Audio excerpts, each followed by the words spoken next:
Teacher Talking Sports, what it does, what it do, how we live. And while very few people expected the Pistons to challenge for the playoffs this season, they surely expected a little improvement. The team hired head coach Monty Williams to the largest coaching contract in NBA history, 6 years, $78.5 million. And the team would be getting back first overall pick in the 2021 NBA draft, Cade Cunningham, who missed much of last season with injury. Well, unfortunately, the season hasn't gone well thus far. If we take a look here, the Washington Wizards, a battle of the two worst teams in the NBA. Both teams entered the game 2-14. The game was in Detroit. The Wizards won by 19 points, 126 to 107, snapping their own 9-game losing streak. Well, the Pistons have now lost 14 games in a row. They started the season 2-1. We take a look here. Lost to Miami only by a point, and then won at Charlotte and versus Chicago. 2-1 over 500. Well, it's safe to say that's going to be the only time they're over 500 this season. Since that win against Chicago, lost at Oklahoma State, lost versus Portland, lost at New Orleans, loss versus Phoenix, loss versus Golden State, loss at Milwaukee, loss versus Philadelphia, loss at Chicago, loss versus Atlanta, loss at Cleveland, loss at Toronto, loss versus Denver, loss at Indiana, loss versus Washington. Again, that is a total of 14 losses in a row. We take a look at the longest losing streaks in NBA history via champs or chumps.us. So right now, the Philadelphia 76ers have the longest losing streak in NBA history, 28 games.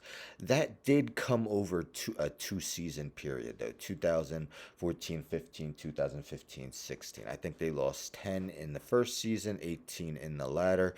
These two 26-game losing streaks are the longest in a single season by the 2010-11 Cleveland Cavaliers and the 2013-14 76ers. If we take a look at the Pistons schedule again, it is not easy.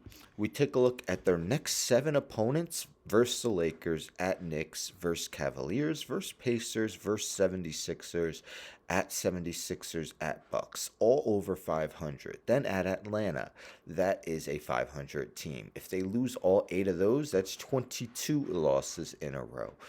To break the single season consecutive loss record, versus Utah, at Brooklyn, versus Brooklyn, at Boston, versus Toronto. That would give them 27 losses in a row.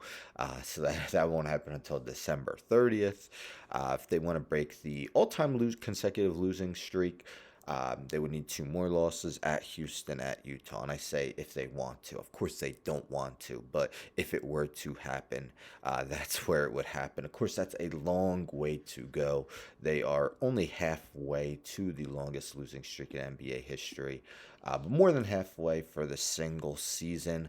So it's been a lot of struggles. They haven't had Bojan Bogdanovic all season. There's a chance he can return shortly. He would definitely be a big help, as I believe he was the team's leading scorer last season, averaging over 20 points per contest. What game do you think the Pistons are finally going to win? How long do you think their losing streak will stretch? If I had to predict, I'm going to actually pick them to win that December 11th game against the Pacers. They actually have an 8-day layoff versus the Cavs at December 2nd, then versus the Pacers December 11th. I'm going to pick them to win that game and end their losing streak at 17. Of course, it won't be an easy game because the Pacers' offense has been incredible.